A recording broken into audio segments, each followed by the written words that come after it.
मेरे प्यारे देशवासियों, नमस्कार। अक्सर मन की बात में आपके प्रश्नों की बौछार रहती है।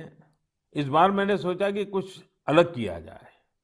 मैं आपसे प्रश्न करूं, तो ध्यान से सुनिए मेरे सवाल। ओलंपिक में इंडिविजुअल गोल्ड जीतने वाला पहला भारतीय कौन था? ओलंपिक के कौन से खेल में भारत ने अब तक सबसे ज्यादा मेडल जीते हैं? ओलंपिक में किस खिलाड़ी ने सबसे ज्यादा पदक जीते हैं? साथियों, आप मुझे जवाब भेजे न भेजे, पर माय गॉव में ओलंपिक्स पर जो क्विज है, उसमें प्रश्नों के उत्तर देंगे तो कई सारे इनाम जीतेंगे। ऐसे बहुत सारे प्रश्न माय गॉव के रोड टू टोक्यो क्विज में है। आप रोड टू टोक्यो क्विज में भाग लें।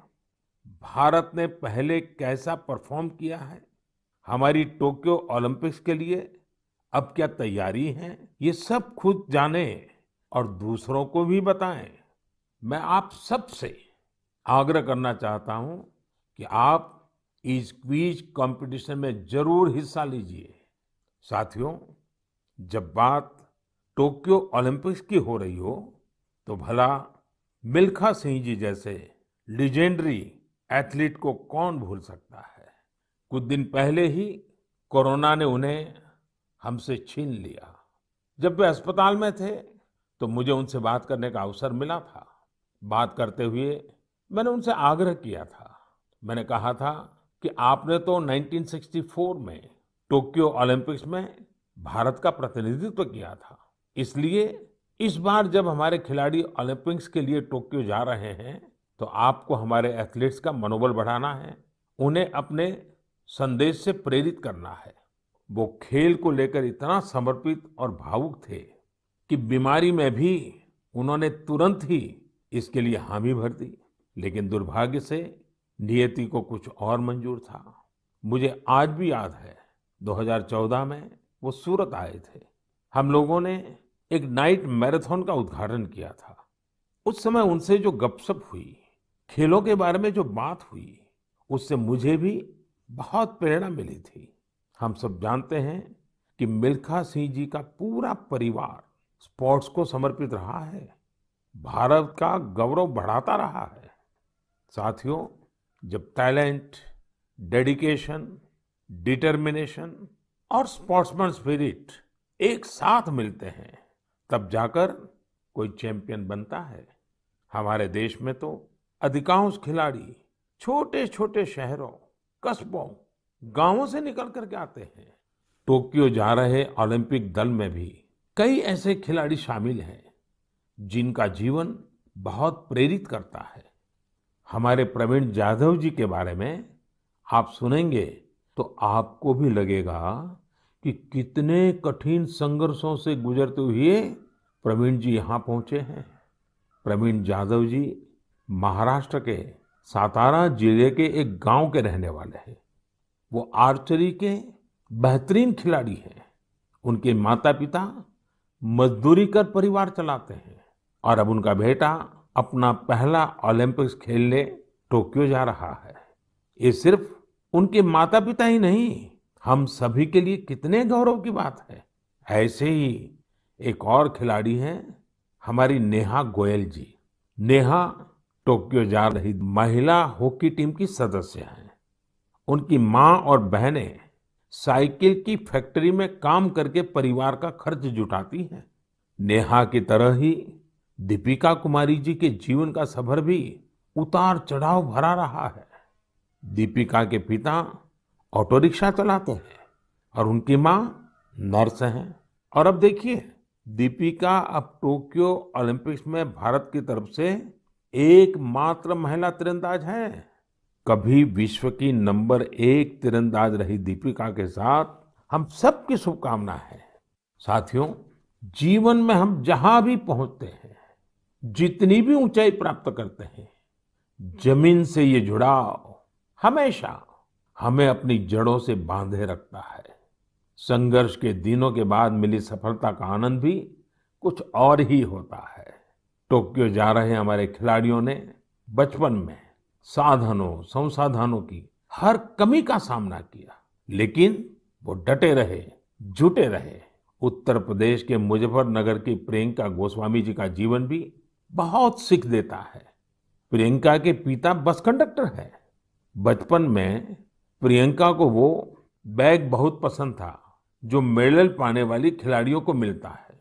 इसी आकर्षण में उन्होंने पहली बार रेस वॉकिंग प्रतियोगिता में हिस्सा लिया था।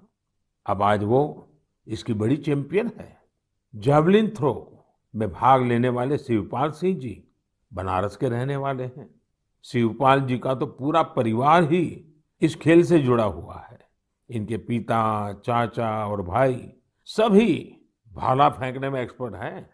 परिवार की यही परंपरा उनके लिए टोक्यो ओलंपिक्स में काम आने वाली है। टोक्यो ओलंपिक के लिए जा रहे हैं चिराग शेट्टी और उनके पार्टनर सात्विक साईराज का हौसला भी प्रेरित करने वाला है। हाल ही में चिराग के नाना जी का कोरोना से निधन हो गया था। सात्विक भी खुद पिछले साल कोरोना पॉजिटिव हो गए थे, लेकिन इन मुश्किलों के बाद भी ये दोनों मेंस डबल शटल कंपटीशन में अपना सर्वश्रेष्ठ देने की तैयारी में जुटे हैं। एक और खिलाड़ी से मैं आपका परिचय कराना चाहूंगा। यह है हरियाणा के भिवानी के मनीष कौशिक जी। मनीष जी खेती किसानी वाले परिवार से आते हैं। बचपन में खेतों में काम करते करते मनीष को बॉक्सिंग का शौक हो गया था। आज ये शौक उन्हें टोक्यो ले जा रहा है। एक और खिलाड़ी हैं सीए भवानी देवी जी। नाम भवानी है और ये तलवारबाजी में एक्सपर्ट है। चेन्नई के रहने वाली भवानी पहली भारतीय फेंसर है जिन्होंने ओलंपिक में क्वालिफाई किया है। मैं कहीं पढ़ रहा था कि भवानी जी की ट्रेनिंग जारी रहे, इसके लिए उनकी मां ने अपने गहने तक गिरवी रख दिए थे। साथियों, ऐसे तो अनगिनत नाम है, लेकिन मन की बात में मैं आज कुछ ही नामों का जिक्र कर पाया हूं। टोक्यो जा रहे हर खिलाड़ी का अपना संघर्ष रहा है, बरसों की मेहनत रही है। वो सिर्फ अपने लिए ही नहीं जा रहे, बल्कि देश के लिए जा रहे हैं। इन खिलाड़ियों को भारत का गौरव भी बढ़ाना है और लोगों का दिल भी जीतना है। और इसलिए मेरे देशवासियों, में आपको भी एक सलाह देना चाहता हूं। हमें जाने अनजाने में भी हमारे इन खिलाड़ियों पर दबाव नहीं बनाना है, बल्कि खुले मन से इनका साथ देना है। हर खिलाड़ी का उत्साह बढ़ाना है। सोशल मीडिया पर आप हैशटैग चीयर फॉर इंडिया के साथ अपने इन खिलाड़ियों को शुभकामनाएं दे सकते हैं। आप कुछ और भी इनोवेटिव करना चाहें तो वो भी जरूर करें। अगर आपको कोई ऐसा आइडिया आता है जो हमारे खिलाड़ियों के लिए देश को मिलकर करना चाहिए, तो वो आप मुझे जरूर भेजिएगा। हम सब मिलकर टोक्यो जाने वाले अपने खिलाड़ियों को सपोर्ट करेंगे। Cheer for India, cheer for India, cheer for India. मेरे प्यारे देशवासियों, कोरोना के खिलाफ हम देशवासियों की लड़ाई जारी है, लेकिन इस लड़ाई में हम सब साथ मिलकर कई असाधारण मुकाम भी हासिल कर रहे हैं। अभी कुछ दिन पहले ही हमारे देश ने एक अभूतपूर्व काम किया है। 21 जून को वैक्सीन अभियान के अगले चरण की शुरुआत हुई और उसी दिन देश ने 86 लाख से ज्यादा लोगों को मुफ्त वैक्सीन लगाने का रिकॉर्ड भी बना दिया। और वो भी एक दिन में। इतनी बड़ी संख्या में भारत सरकार की तरफ से मुफ्त वैक्सीनेशन, और वो भी एक दिन में, स्वाभाविक है इसकी चर्चा भी खूब हुई है। साथियों, एक साल पहले सबके सामने सवाल था कि वैक्सीन कब आएगी। आज हम एक दिन में लाखों लोगों को मेड इन इंडिया वैक्सीन मुफ्त में लगा रहे हैं, और यही तो नए भारत की ताकत है। साथियों, वैक्सीन की सेफ्टी देश के हर नागरिक को मिले, हमें लगातार प्रयास करते रहना है। कई जगहों पर वैक्सीन हेजिटेंसी को खत्म करने के लिए कई संगठन, सिविल सोसाइटी के लोग आगे आए हैं और सब मिलकर के बहुत अच्छा काम कर रहे हैं। चलिए हम भी आज एक गांव में चलते हैं और उन्हीं लोगों से बात करते हैं वैक्सीन के बारे में। मध्य प्रदेश के बैतूल जिले के डुलारिया गांव चलते हैं।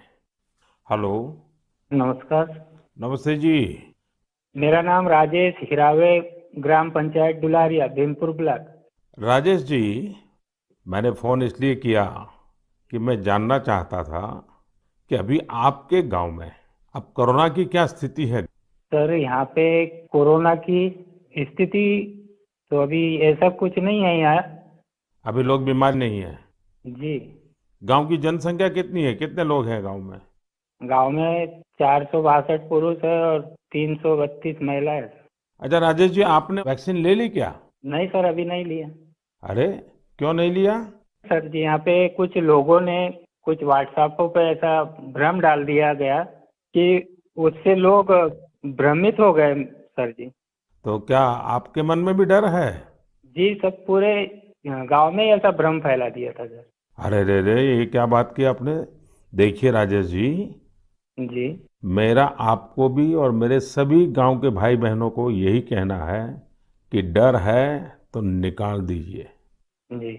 हमारे पूरे देश में 31 करोड़ से भी ज्यादा लोगों ने वैक्सीन का टीका लगवा लिया है। जी। आपको पता है ना, मैंने खुद ने भी दोनों डोज लगवा लिए हैं। जी सर। अरे मेरी माँ तो करीब करीब 100 साल की है, उन्होंने भी दोनों डोज लगवा लिए हैं।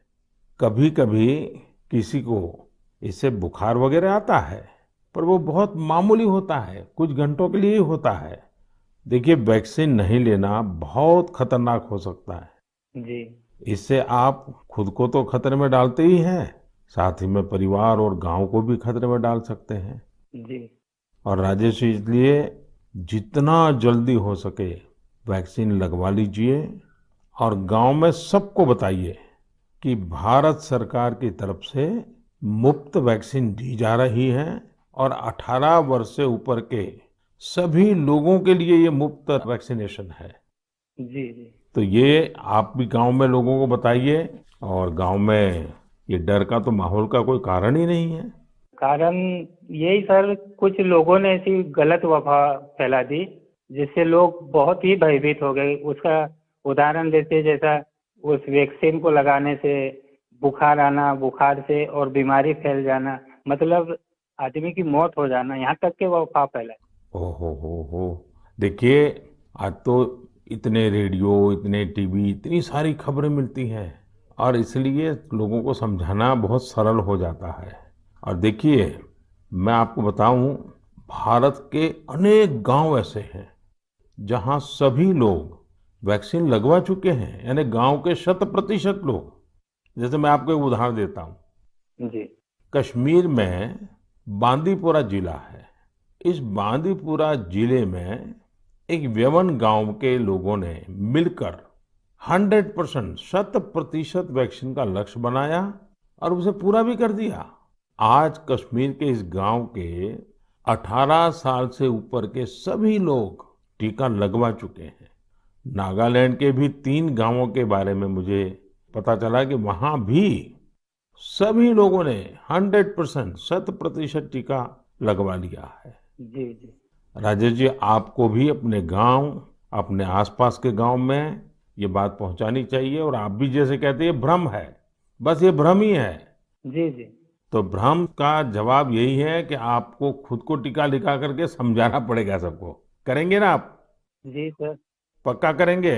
जी सर। जी सर, आपसे बात करने से मुझे ऐसा लगा कि मैं खुद भी टीका लगाऊंगा और लोगों को इसके बारे में आगे बढ़ाऊंगा। अच्छा, गांव में और भी कोई है जिनसे मैं बात कर सकता हूँ।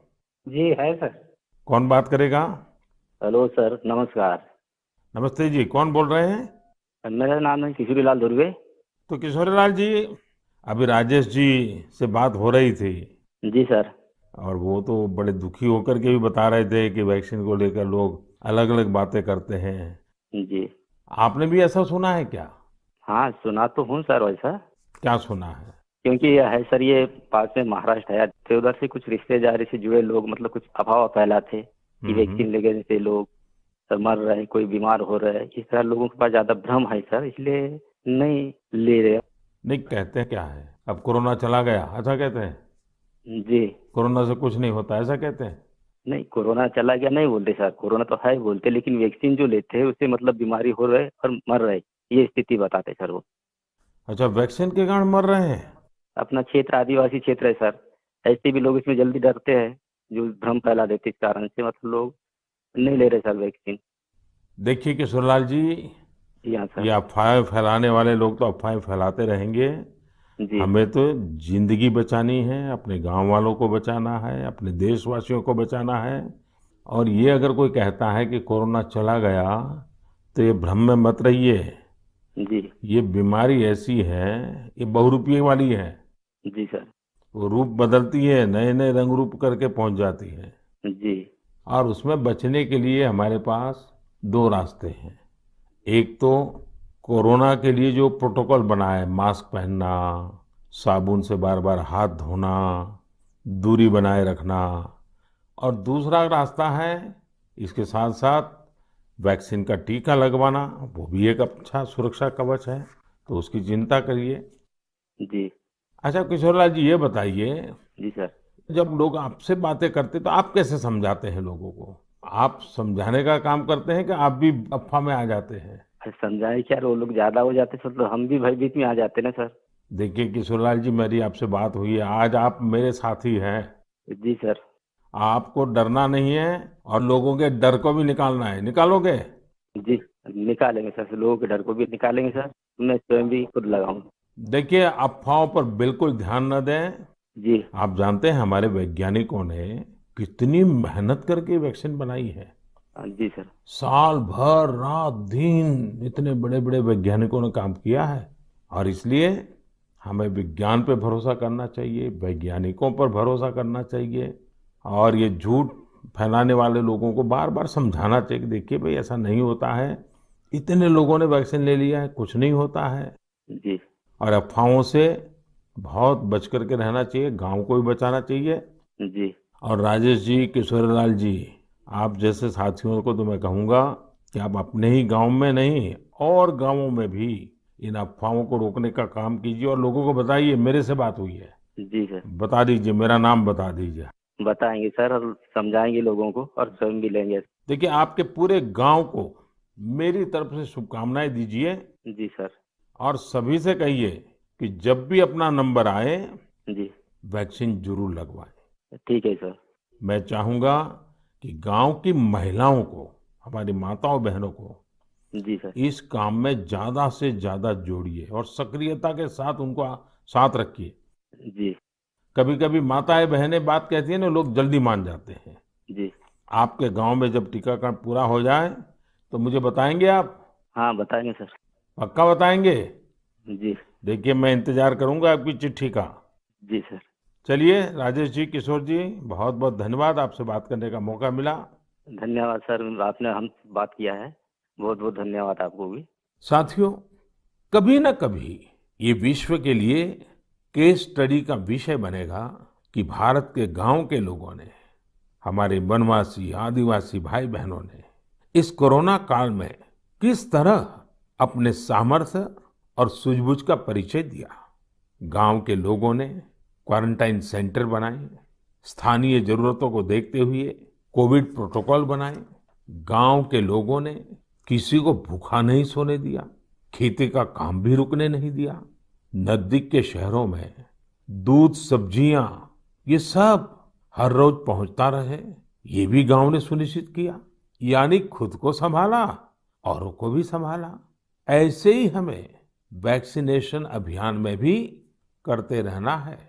हमें जागरूक रहना भी है और जागरूक करना भी है। गांव में हर एक व्यक्ति को वैक्सीन लग जाए, ये हर गांव का लक्ष्य होना चाहिए। याद रखिए, और मैं तो आपको खास रूप से कहना चाहता हूं, आप एक सवाल अपने मन में पूछिए। हर कोई सफल होना चाहता है, लेकिन निर्णायक सफलता का मंत्र क्या है? निर्णायक सफलता का मंत्र है निरंतरता। इसलिए हमें सुस्त नहीं पड़ना है, किसी भ्रांति में नहीं रहना है। हमें सतत प्रयास करते रहना है, कोरोना पर जीत हासिल करनी है। मेरे प्यारे देशवासियों, हमारे देश में अब मानसून का सीजन भी आ गया है। बादल जब बरसते हैं तो केवल हमारे लिए नहीं बरसते, बल्कि बादल आने वाली पीढ़ियों के लिए भी बरसते हैं। बारिश का पानी जमीन में जाकर इकट्ठा भी होता है, जमीन के जल स्तर को भी सुधारता है, और इसलिए मैं जल संरक्षण को देश सेवा का ही एक रूप मानता हूं। आपने भी देखा होगा, हम में से कई लोग इस पुण्य को अपनी जिम्मेदारी मानकर लगे रहे हैं।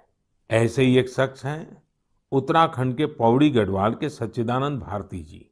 भारती जी एक शिक्षक हैं और उन्होंने अपने कार्यों से भी लोगों को बहुत अच्छी शिक्षा दी है। आज उनकी मेहनत से ही पौड़ी गढ़वाल के उफरैंखाल क्षेत्र में पानी का बड़ा संकट समाप्त हो गया।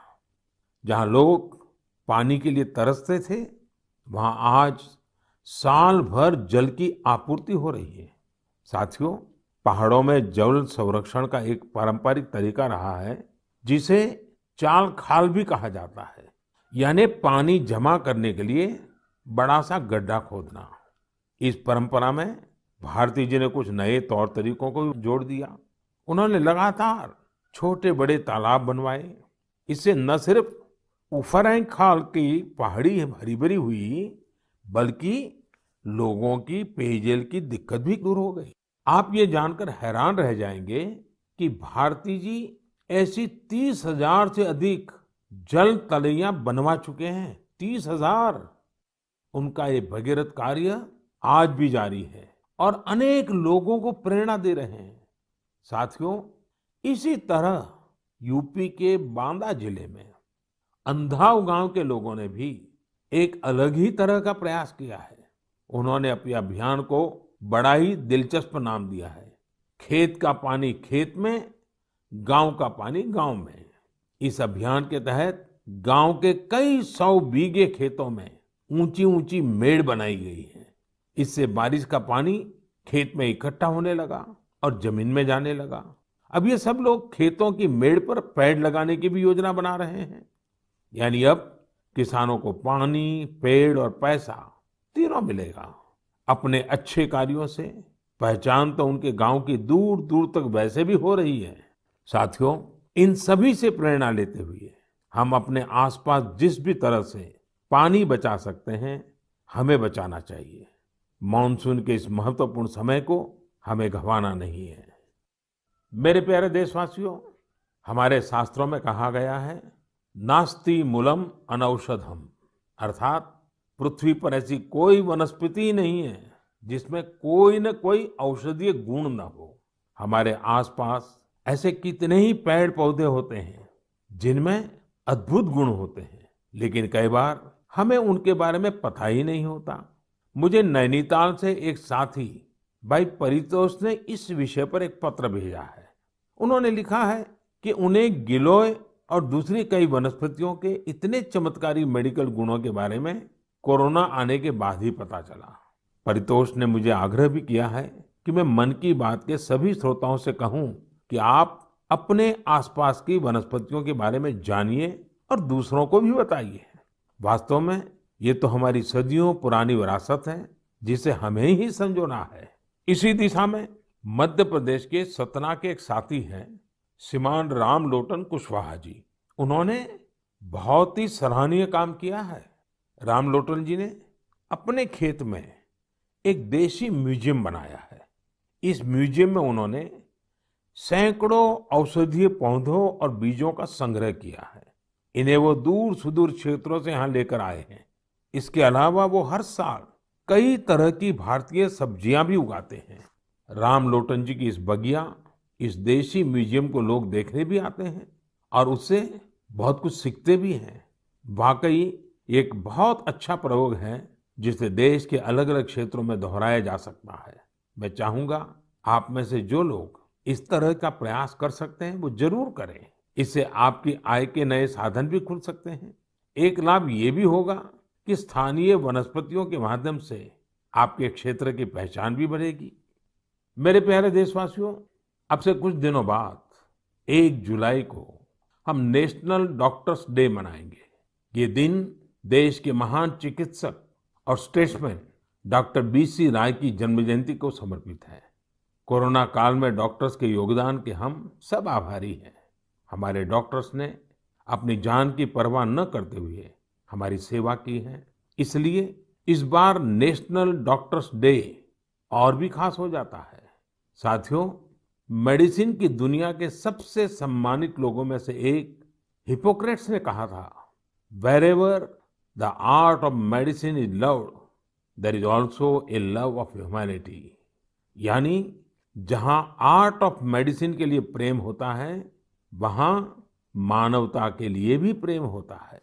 डॉक्टर्स इसी प्रेम की शक्ति से ही हमारी सेवा कर पाते हैं। इसलिए हमारा ये दायित्व है कि हम उतने ही प्रेम से उनका धन्यवाद करें, उनका हौसला बढ़ाएं।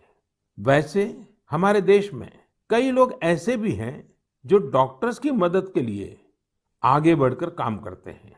श्रीनगर से एक ऐसे ही प्रयास के बारे में मुझे पता चला। यहाँ डल झील में एक बोट एम्बुलेंस सर्विस की शुरुआत की गई। इस सेवा को श्रीनगर के तारिक अहमद पटलू जी ने शुरू किया, जो एक हाउस बोट ओनर है। उन्होंने खुद भी कोविड-19 से जंग लड़ी है और इसी से उन्हें एम्बुलेंस सर्विस शुरू करने के लिए प्रेरित किया। उनकी इस एम्बुलेंस से लोगों को जागरूक करने का अभियान भी चल रहा है। वो लगातार एम्बुलेंस से अनाउंसमेंट भी कर रहे हैं। कोशिश यही है कि लोग मास्क पहनने से लेकर दूसरी हर जरूरी सावधानी बरतें। साथियों, डॉक्टर्स डे के साथ ही 1 जुलाई को चार्टर्ड अकाउंटेंट्स डे भी मनाया जाता है। मैंने कुछ वर्ष पहले देश के चार्टर्ड अकाउंटेंट्स से ग्लोबल लेवल की भारतीय ऑडिट फर्म्स का उपहार मांगा था। आज मैं उन्हें इसकी याद दिलाना चाहता हूँ। अर्थव्यवस्था में पारदर्शिता लाने के लिए चार्टर्ड अकाउंटेंट्स बहुत अच्छी और सकारात्मक भूमिका निभा सकते हैं। मैं सभी चार्टर्ड अकाउंटेंट्स, उनके परिवार के सदस्यों को अपनी शुभकामनाएं देता हूं।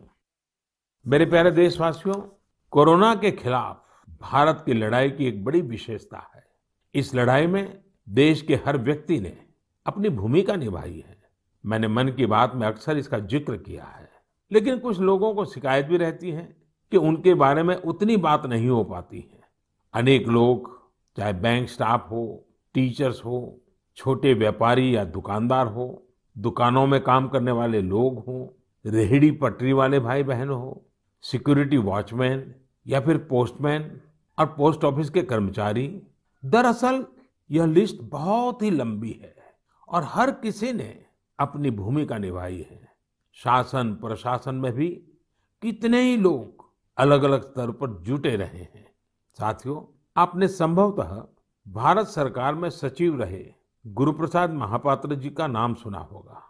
मैं आज मन की बात में उनका जिक्र भी करना चाहता हूँ। गुरुप्रसाद जी को कोरोना हो गया था। वो अस्पताल में भर्ती थे और अपना कर्तव्य भी निभा रहे थे। देश में ऑक्सीजन का उत्पादन बढ़े, दूर सुदूर इलाकों तक ऑक्सीजन पहुंचे, इसके लिए उन्होंने दिन रात काम किया।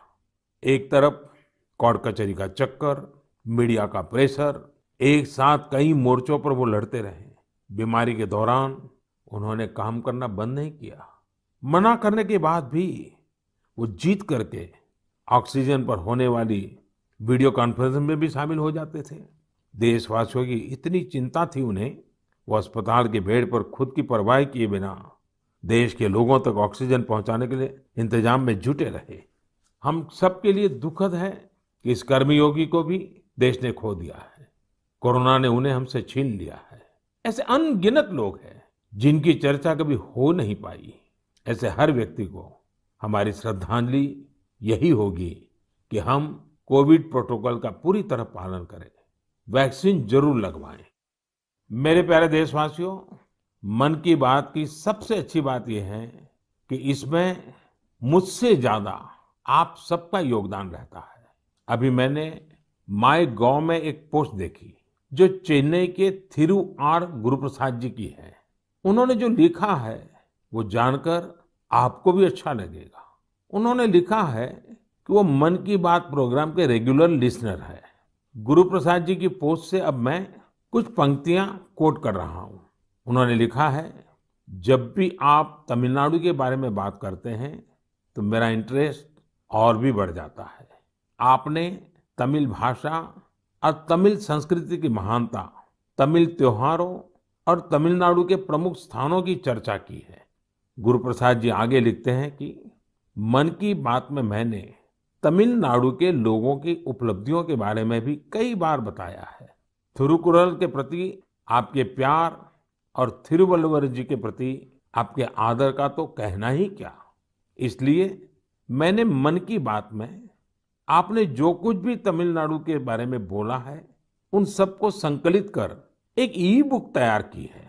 क्या आप इस ई बुक को लेकर कुछ बोलेंगे और इसे नमो ऐप पर भी रिलीज करेंगे? धन्यवाद। ये मैं गुरु प्रसाद जी का पत्र आपके सामने पढ़ रहा था। गुरु प्रसाद जी, आपकी ये पोस्ट पढ़कर बहुत आनंद आया। अब आप अपनी ई बुक में एक और पेज जोड़ दीजिए।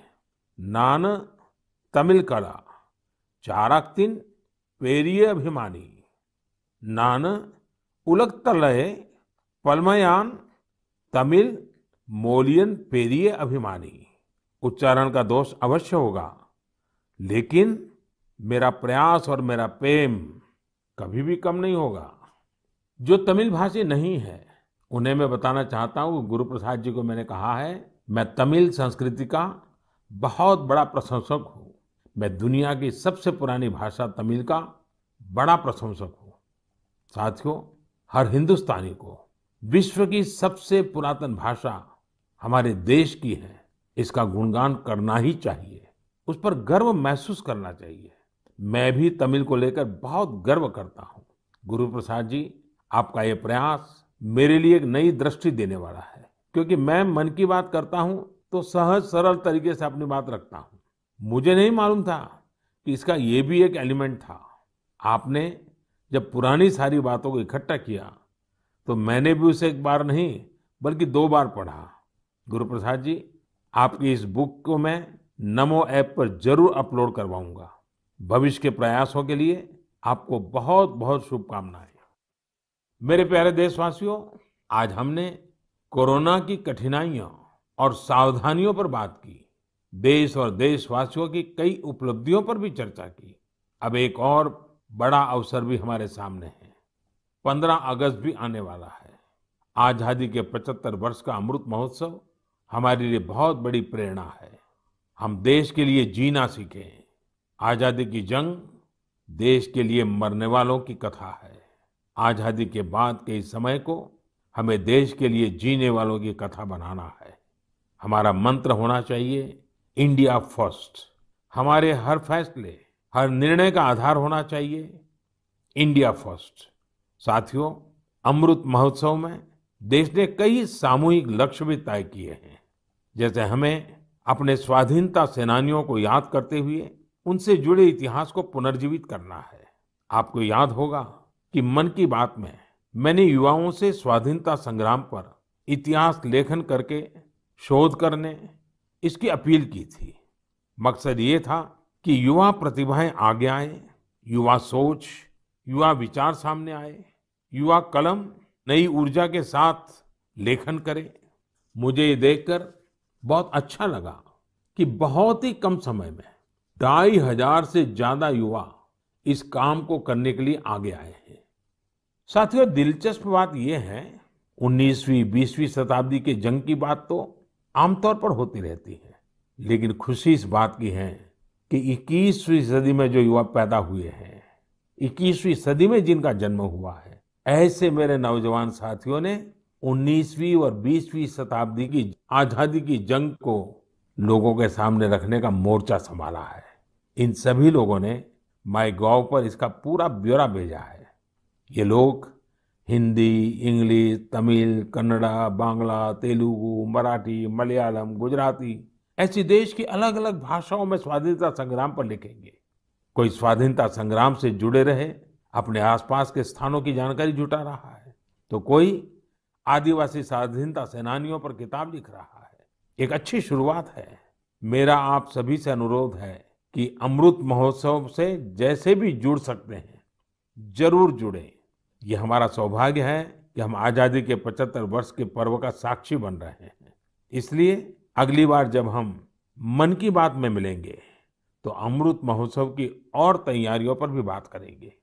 आप सब स्वस्थ रहिए, कोरोना से जुड़े नियमों का पालन करते हुए आगे बढ़िए, अपने नए नए प्रयासों से देश को ऐसे ही गति देते रहिए।